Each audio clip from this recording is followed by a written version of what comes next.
First, I want to thank you, Michelle, so much for giving me the honor of speaking here tonight, because I'm speaking on behalf of so many in our nation.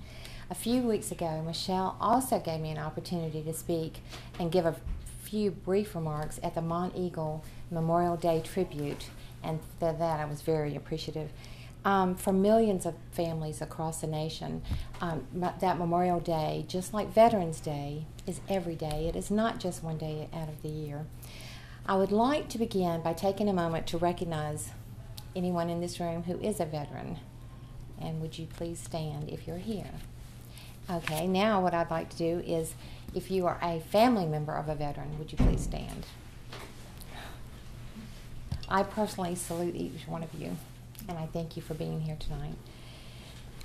In a recent news release, Fox News reported, and I'm going to read it here, it says, Congress is turning up the heat on President Obama to cut the backlog of Veterans Affairs disability claims, which have gone up by 2,000%, while the agency's budget has increased 40% over the last 4 years. I understand from research today that he contributed over $40 billion and yet has had no results. If anything, it's gotten worse. A bipartisan group of House lawmakers is the latest to call upon the president to be more aggressive, and sending a letter last week, they asked him, take direct action.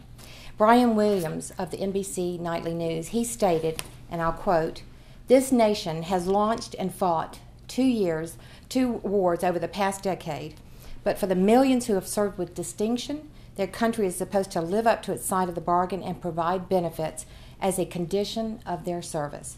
It is estimated that by the end of next month, more than 1 million veterans will have filed new claims for disability benefits with the Veterans Affairs, and they'll all have to wait in line. The VA claims backlog has become intolerable and has been labeled a national disgrace. It is important to remember when I speak tonight that this critical VA claims backlog is not a Democratic issue, it is not a Republican issue, it is an American issue. What the media fails to mention is that the horrific VA claims backlog is not just an issue following the last 2 wars that this nation has launched in the past decade. It also includes the Vietnam War and many other wars. I would like to introduce myself. I am VA file number XC 2891810, U.S. Court of Appeals for Veterans Claim docket number 08475. For the past 17 years, just like for thousands of veterans and their families, I am only a file number to the Veterans Administration's claim system. I do not have a name. My husband of 16 years, the father of our 3 young children, served as a Navy Seabees construction battalion in Vietnam in the late 60s. In January 1987, when our children were only 2, 4, and 6 years old, my husband was diagnosed with stage 4 non-Hodgkin's lymphoma. His oncologist at the University of North Carolina in Chapel Hill, which is where we lived, told me over the phone and with no warning whatsoever, oh, by the way, he's got 2 years to live. He lived for 9. Our lives as we knew it and dreamed of suddenly disappeared forever. My husband's death on July 17, 1996 was certified by the VA as service-related due to exposure to Agent Orange in Vietnam. However, the years of experimental chemotherapy treatments, which included interferon shots, which is chemo, that I gave to my husband daily for years, resulted in my family losing my husband and my children's father emotionally and physically before his final death, following a failed bone marrow transplant. My husband's increasing mental and physical decline, which included years of serious events and circumstances that our young children and I endured and detailed in documents submitted to the VA claim system over and over again for 17 years, were witnessed by many, including a child psychologist named Dr. Carolyn Schroeder, who was brought in to help our young children cope with their father's terminal illness. As a result of my husband's erratic and unpredictable behavior, again, brought on largely by the experimental chemotherapy, it was not him, it was a result of his experimental drugs, I was encouraged by Dr. Schroeder to relocate our young children to safety in August of 1993. I also had to leave my job at the Chancellor's office at the University of North Carolina in Chapel Hill, which I love very much.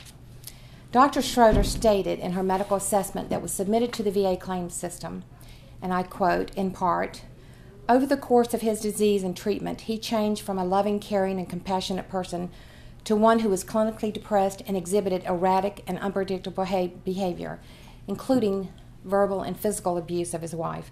The children were often witnesses to this behavior and at times put them in potentially dangerous situations."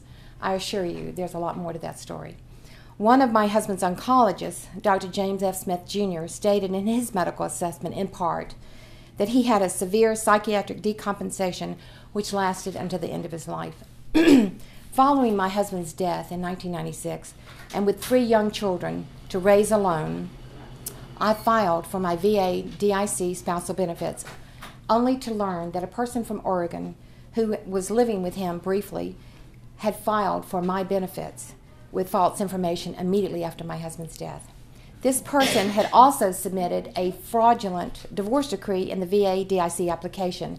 It was dated 72 days before my husband's death, at a time when he was on his deathbed and disabled. When I first brought this person's fraudulent submission of my VA DIC spousal benefits to the attention of the VA regional office in Portland, their response to me was, "We have too many cases similar to yours. We do not get involved. You will have to fight your VA claim system with a private attorney." That was in 1996.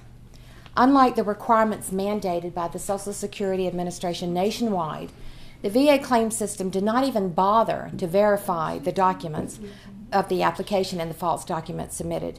The one critical document dated just 72 days before my husband's death should have been a red flag to someone at the VA.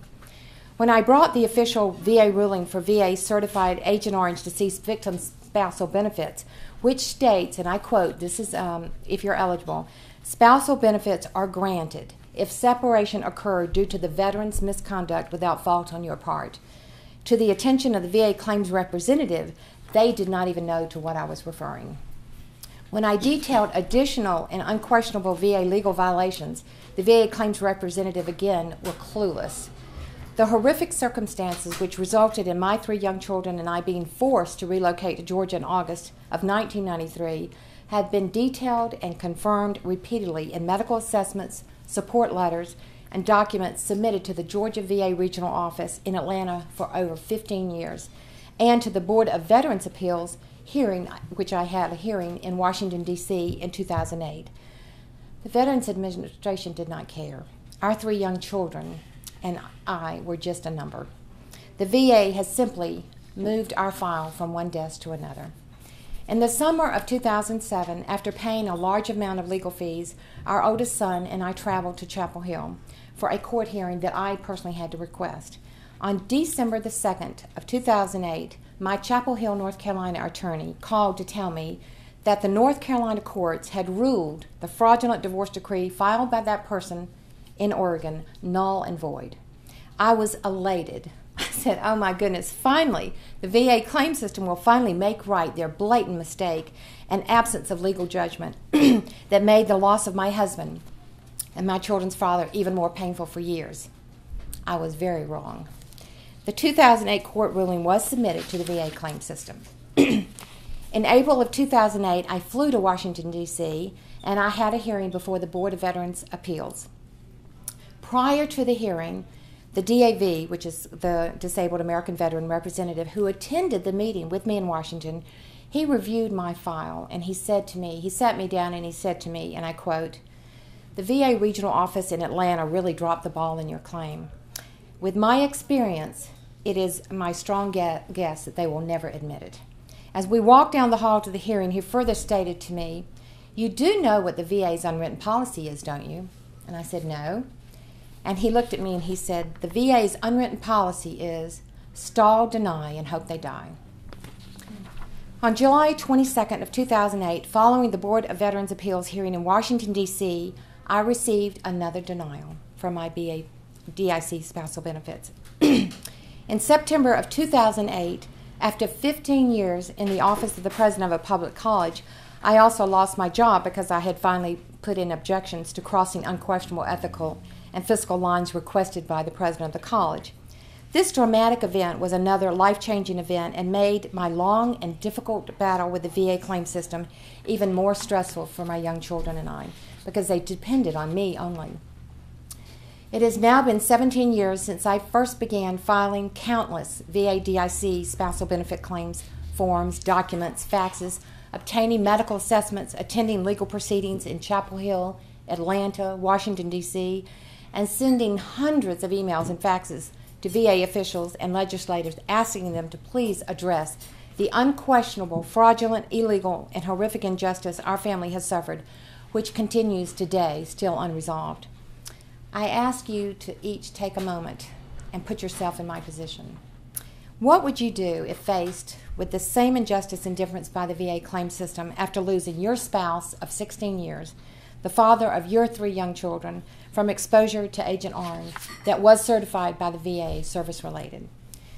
2 years later, in 2010, after much research, I obtained a very highly regarded law firm in Bethesda, Maryland called Bergman & Moore. They take cases they know they can only win legally. They took mine. They submitted an appeal to the U.S. Court of Appeals for Veterans Claims in Washington, D.C. on my behalf. On September 3rd of 2010, my VA attorney from Bergman & Moore called and said, "We have just received notice that the U.S. Court of Appeals for Veterans Claims in Washington, D.C. has ruled for a joint motion for vacating and remanding the board decision. This is extremely rare. In other words, I won."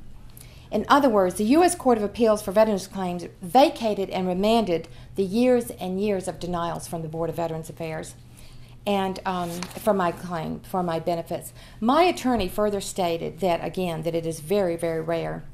The actual statement on page 4 of the joint motion from the U.S. Court of Appeals states, in part, "Wherefore the parties respectfully move the court for an order vacating and remanding the 2008 board decision." It further states, finally, the board must provide expedited treatment of this case. My family's story is just one example of the VA claim system noncompliance to expedited treatment ruled by the U.S. Court of Appeals for Veterans Claims. I have asked Congressman Scott DesJarlais and Senator Janice Boland to assist in scheduling me to speak before any VA Affairs Committee in Nashville, in Washington. I want to educate the VA members about the realities. Among my questions to members of the Veterans Affairs Committees would be, who enforces compliance by the state VA regional offices following motions for remands by both the Board of Veterans Affairs and the U.S. Court of Appeals for Veterans Claims in Washington? And why are VA applications and documents not given the same scrutiny and verification required by the Social Security Administration? The Veterans Administration's failure to verify applications and fraudulent documents submitted, disregard for documents confirming the fact, and lack of education by the VA claims representatives on the laws, and total noncompliance to rulings by the Board of Veterans Appeals and the U.S. Court of Appeals for Veterans Claims in Washington represents our country's increasing national disgrace and indifference to the sacrifices of so many veterans and their families that they have made for our country's freedom. My family is just one example of many.